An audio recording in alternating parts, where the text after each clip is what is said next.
Secretary Mayorkas handles everything that keeps us safe, all the things that are really easy politically, from cybersecurity to immigration to the nation's response to ever-increasing natural disasters.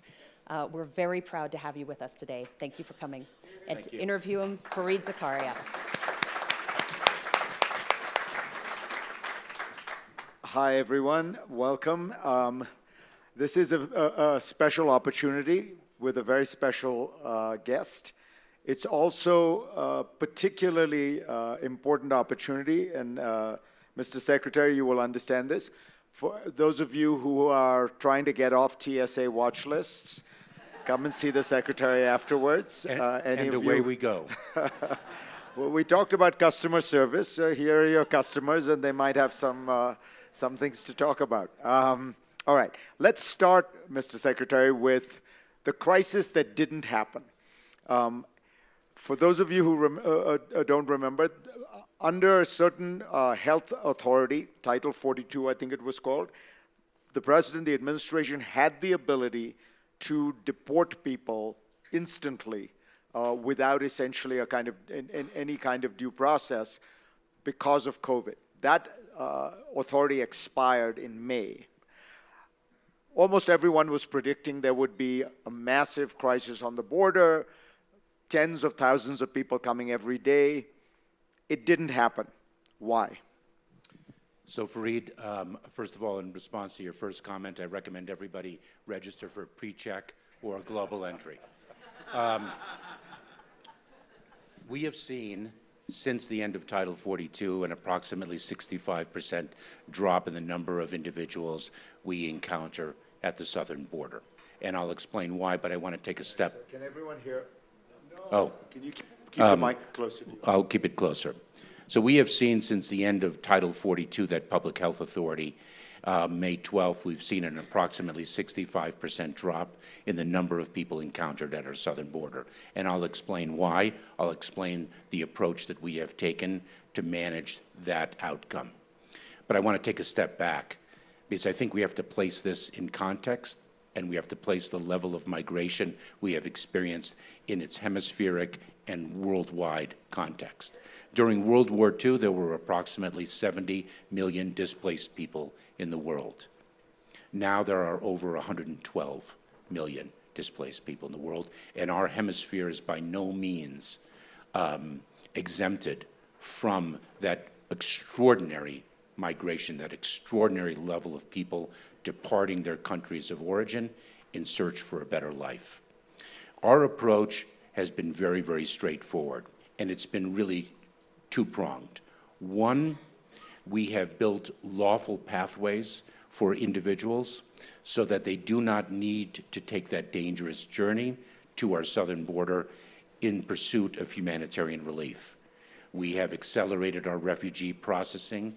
We have instituted family reunification programs.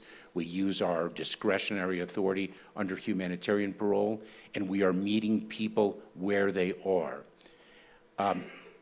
At the same time, we have sought to disincentivize people from taking that dangerous journey, and we raised the evidentiary threshold that one must meet to make an asylum claim at the border.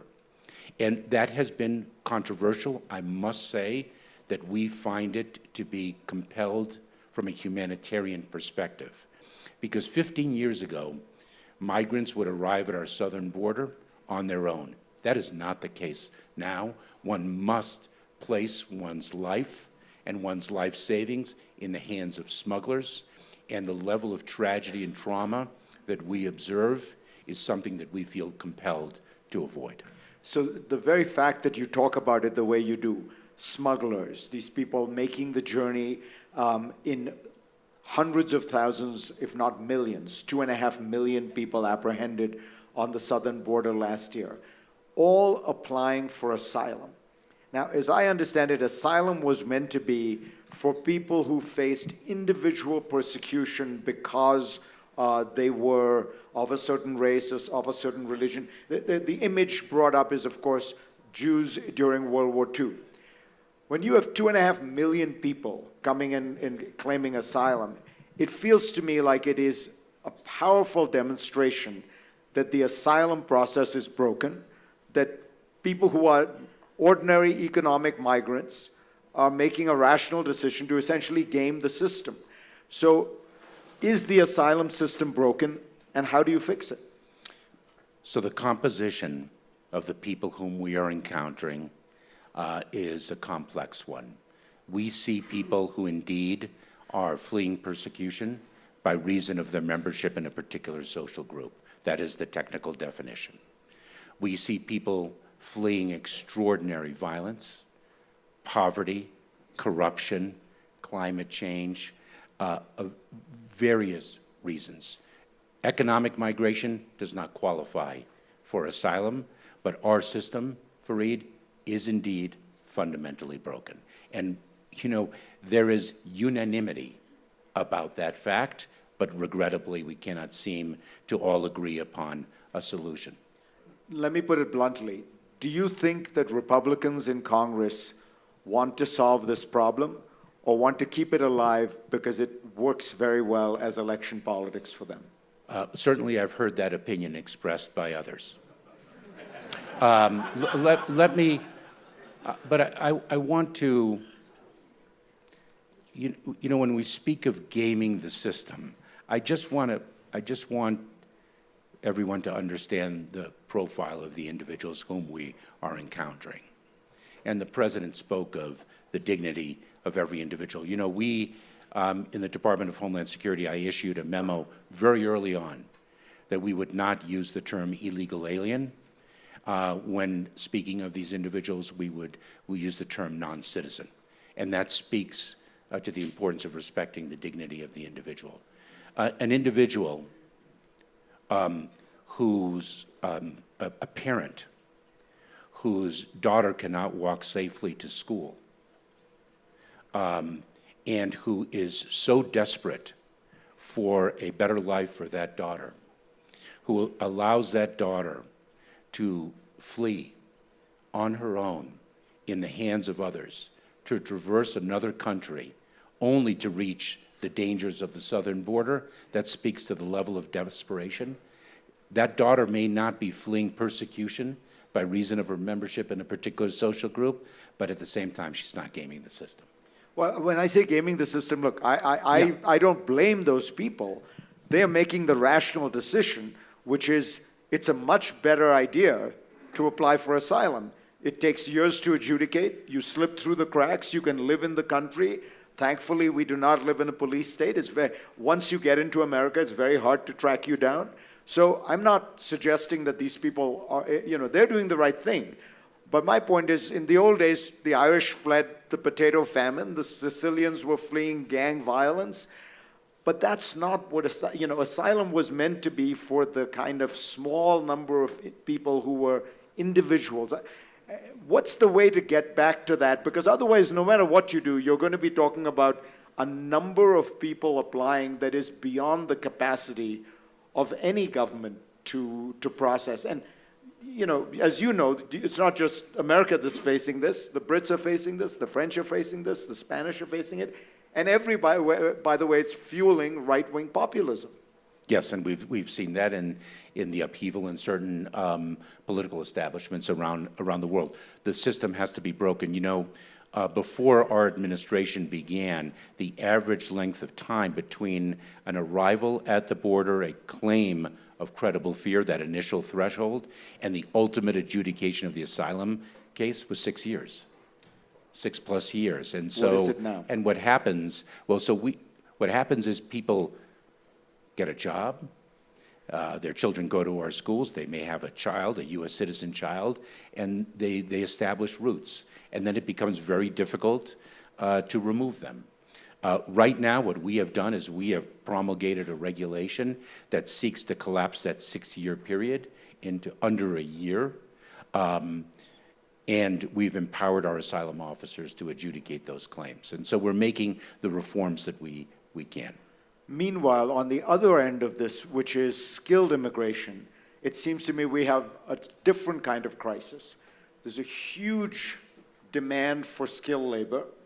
We don't seem able to set up an immigration system that finds these people. To me, the most remarkable statistic here is Canada let in 250,000 skilled immigrants last year. The United States, with 8 times the population of Canada, let in 85,000. The way you get in as a skilled immigrant today in the United States is you enter your name in a lottery. To me, there's nothing more symbolic of how broken the system is, that in order to get into the United States as a skilled immigrant, you don't go through a meritocratic process, you don't go through a system of rules and laws and judicious judgments about you. No, you go to Vegas. You hope that you get lucky and you hit the hard 8. This surely we've got to fix this. So for the skilled workers, there are applications. People submit their qualifications. Companies seek to hire them. It has a level of organization. And then you put it into a lottery. And then you put it into a lottery. There is no question, Fareed, that our immigration system is not calibrated to our economic needs. That numeric limit on skilled workers has been in existence for years and years, and Canada is able to calibrate the number of skilled workers it seeks to join according to the market needs in the country each year, and we are just so outdated. And again, this would require congressional action, and you just think there's no prospect of that? I am a relentless optimist. My optimism is under grave challenge. And again, you must be involved in these discussions. Is it possible to engage Republicans on this? Because on this particular issue, I assume that there is, again, as you say, maybe not unanimity, but a sense that these are small numbers in the grand scheme of things. They would make a huge impact on the U.S. economy. Is there any prospect of a Mitch McConnell or a Kevin McCarthy taking this on? I can't speak to those individuals, but I can say that there are members on both sides of the aisle that have been driving for immigration reform and continue to drive for it. It's just a very, very challenging landscape, as I think we all know. And so going forward, is your hope with the people coming in from the southern border, because I think you agree, this is not going to stop anytime soon. You've got climate change, you've got political instability, you have the usual mix of poverty and disease. People are going to keep coming. Is the idea that you will simply try to have the process work better? Do you have enough immigration judges to review this stuff so that the asylum application doesn't take 6 years? What's the long-term, short of some kind of grand immigration reform, what do you hope this looks like in a few years? Our hope is that our model of incentivizing people to apply for relief before they take the journey and delivering a consequence regime if they don't avail themselves of those pathways works and keeps a cap, if you will, on the number of people we encounter under very dangerous circumstances. Fundamentally, we need the system to be fixed. We have an immigration court backlog with the immigration judges of over 2 million cases. Wow. All right. As if that isn't enough, you've got a few other things on your plate. We spend a lot of time at fora like this talking about terrorism. We don't talk about it that much. Has the threat diminished? I would say that the threat has evolved. Our department was formed in 2003. We have one of the heroes of our department, Jane Harmon, here. Of course, it was born of the tragedy of 9/11, and our focus was on the foreign terrorists seeking to enter the United States to do us grave harm. Over the years, 10 years later or so, 2012, 13, 14, it really changed. Our focus, the prior threat of the foreign terrorists persisted, but we saw rise in prominence what we called the homegrown violent extremists. The individual already resident in the United States, radicalized to violence by a foreign ideology who sought to do us grave harm. We have now seen that, and that remains. We just saw the arrest of a 17-year-old radicalized to violence by ISIS. So those threats persist, and we keep our focus on them, but we've seen a rise in what we term domestic violent extremism. Individuals driven to violence by an ideology of hate. We've seen hate grow exponentially in this country. Anti-government sentiment, false narratives, personal grievances, and other phenomena really disseminated and propagated on social media and other platforms. The numbers suggest that so-called white nationalist terrorism at this point vastly outnumbers Islamic terrorism or foreign-inspired terrorism. Would you agree with that? When you ask that, Fareed, you're speaking of domestically. Domestic. Domestically, we see the rise of white nationalism pose a very prominent threat. I must say it's very important because we get involved not with respect to a response to an ideology, however odious it might be, but when there's a connectivity to violence. That's where our footprint is made. In other words, if somebody is reading white supremacist literature online, that is not sufficient cause. That is not where we engage. Where we engage is when there's an intent to commit a violent act. We, of course, work with communities to prevent that violent act from materializing. That is what we do. And in your view, is this white supremacist ideology and the militancy and the violence, has it peaked, plateaued, or still on the rise? I don't think we have the confidence to say that it has plateaued. And I think, Fareed, there's a very important point to be made, because while we speak of it in the domestic context, it is an international phenomenon. And that's to say that not only is this a rise that we have observed in other nations, but we see a great deal of connectivity between individuals and small groups, loosely affiliated groups of individuals, connecting with one another internationally. And it reflects what I more broadly describe as a real convergence of Homeland Security and national security, not just with respect to domestic violent extremism, the radicalization of people to violence, but also with respect to cybersecurity and so many other aspects of our work. Let's talk about cybersecurity. Do you feel in that realm what we are witnessing is a kind of ever-increasing tide of cyber attacks at critical infrastructure and other things? Or is it manageable? How would you describe the state of the cyber threat to the United States? I would describe it as an acute challenge, and it is varied in type. We, of course, have adverse nation states, China, Russia, North Korea, Iran, that are targeting our critical infrastructure. We also have criminal actors, very sophisticated criminal actors, that are using the cyber tool as a means of gaining profit. Do you have any indication that the Russians are intending to interfere in the political process in our elections?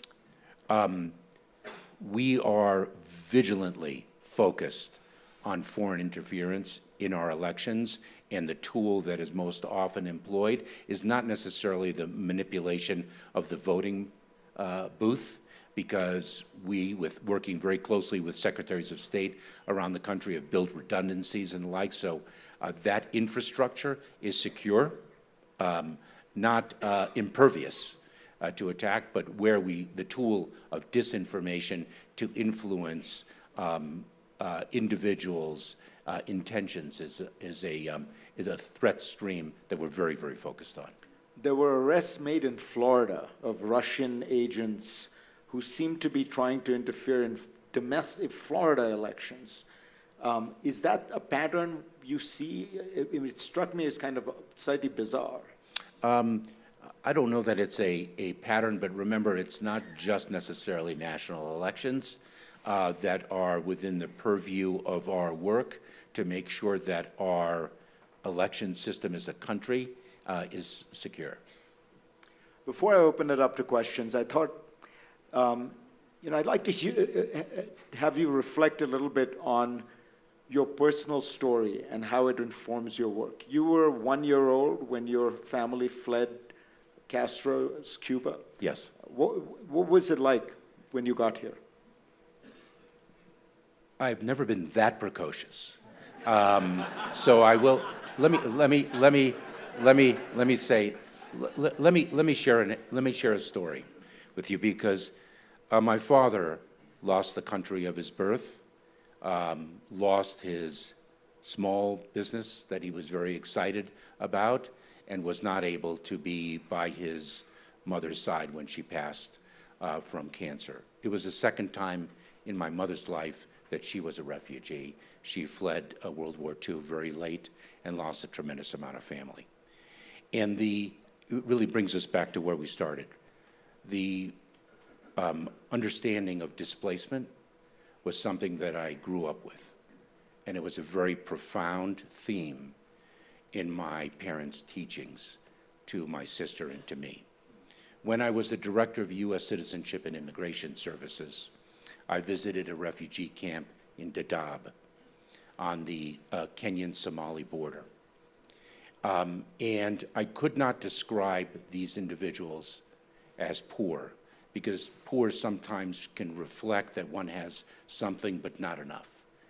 And these people had nothing. They slept on the sand. They had paper or plastic bags as the roof.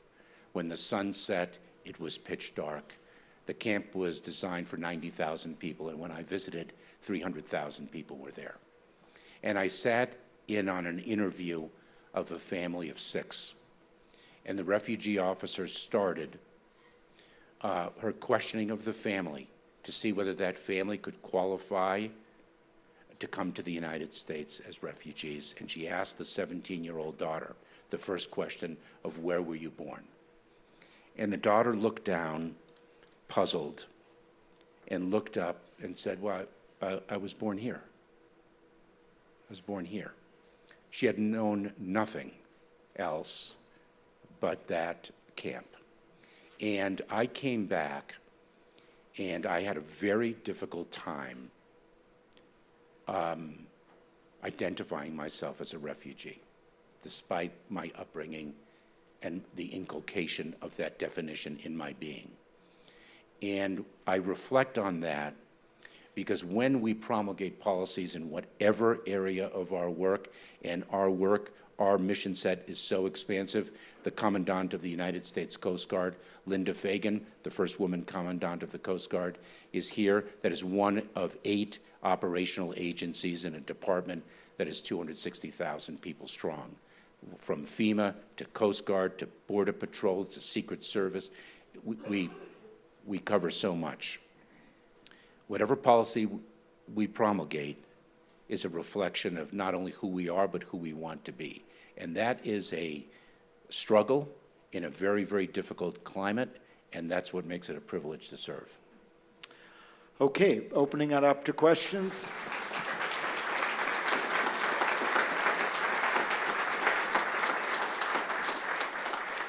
Jane Harmon, you created this department. Do you like the way he's running it?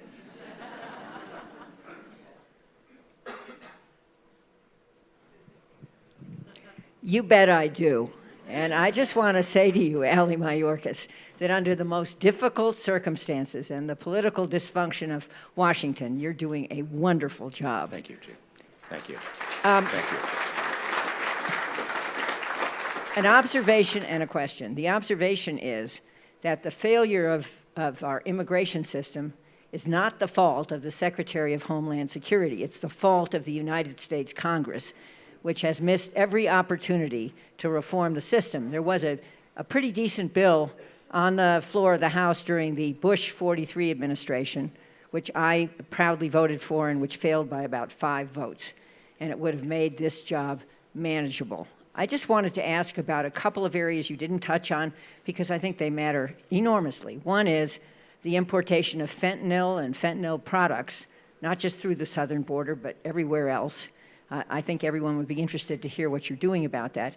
And the other is, let's remember 9/11 was an attack on us through our air system, and TSA is part of the Homeland Security Department. And what is the Transportation Security Agency doing, especially since most of us went through airport hell to get here? I'm not blaming it on you, but it really is hard to travel these days. Well, let me start on the second question.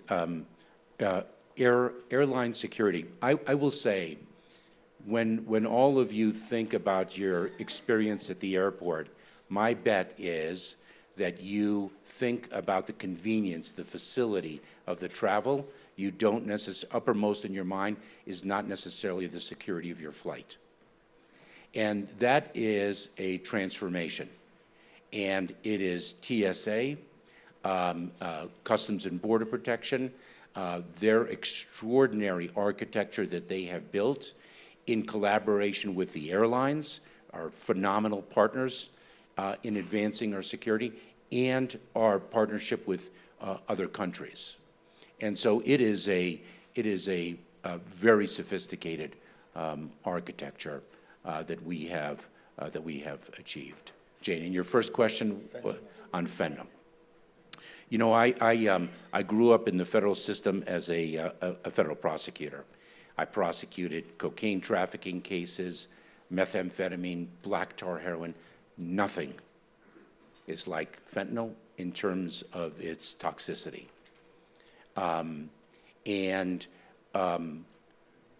Some have used the border as a cudgel and conflated migration and the trafficking of fentanyl, because 90%, over 90% of the fentanyl comes in through ports of entry. By the way, I visited the International Mail Facility at JFK Airport last week, and the number of small packages that we interdict with firearms, synthetic drugs, it is stunning. And we have advanced so far. The fentanyl problem I mean, we have 70,000 Americans die last year. It is not a creation of the past 24 months. There were, I think it was 58,000 deaths in 2020. The scourge of drugs is something that we have never overcome. We are addressing the supply side from an enforcement perspective. We are harnessing artificial intelligence to advance our capacity to interdict drugs, to be able to see anomalies in passenger vehicles, commercial trucks.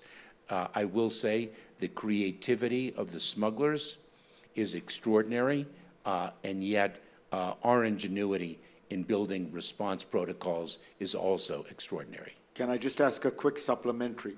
There are two schools of thought. One, that China bears some responsibility for this because the source chemicals come from there. The other is that this is sort of China bashing, that those chemicals could have been combined into very different products. What do you think is the right way to think about it? China, the precursor chemicals, many of which have legal use, the precursor chemicals, the pill presses that are used to manufacture fentanyl, it's extremely easy to manufacture, it's extremely quick, it's easy to conceal. We seized long vertical candles that were hollowed out with pills. China bears responsibility. We need their assistance in interdicting the chemicals and pill presses that are going in volumes that don't reflect legitimate use. I think there was another question here. Yes, ma'am.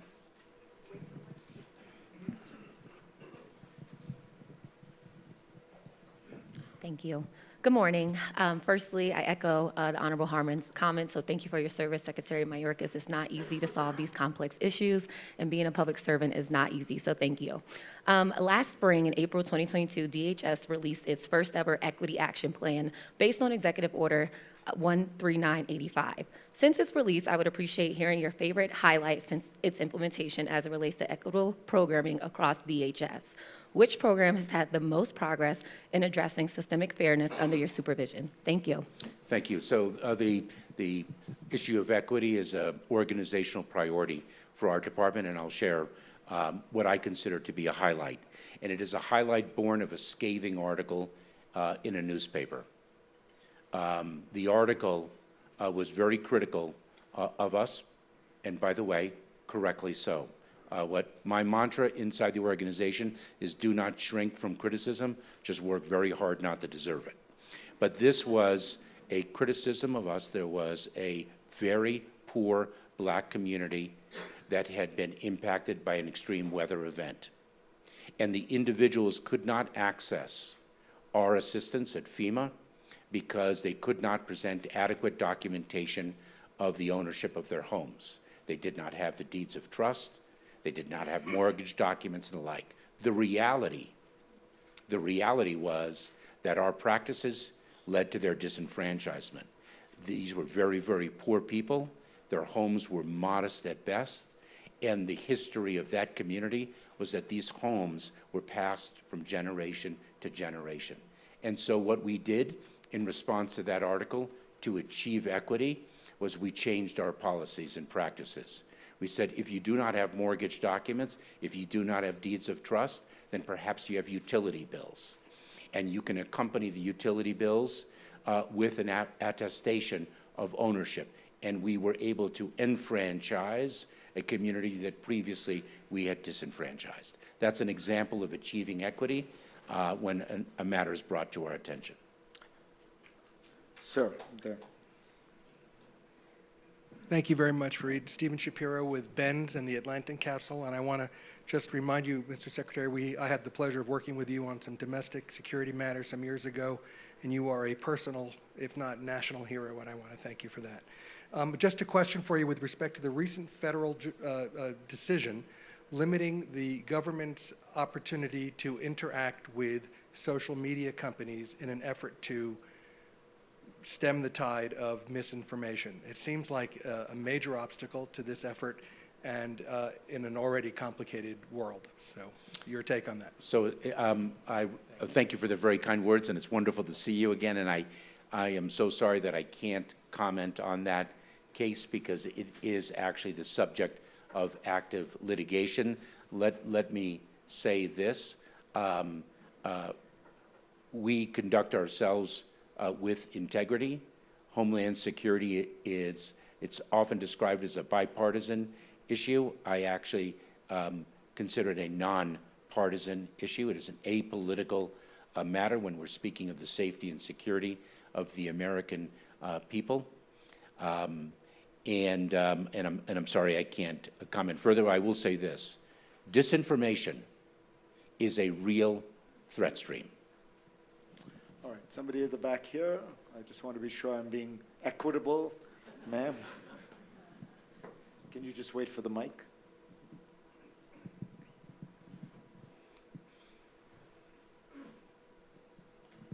Thank you. Hello again, Mr. Secretary. So if you could give one or two career advice for the Aspen Rising Leaders Program fellows, what would that be? The most important business card that you hold is the work that leaves your desk. That's it. Well, but given that extraordinarily succinct and intelligent advice, you've also hit the time limit perfectly. Mr. Secretary, pleasure to have you. Thank you all. Thank you very much. Thank you.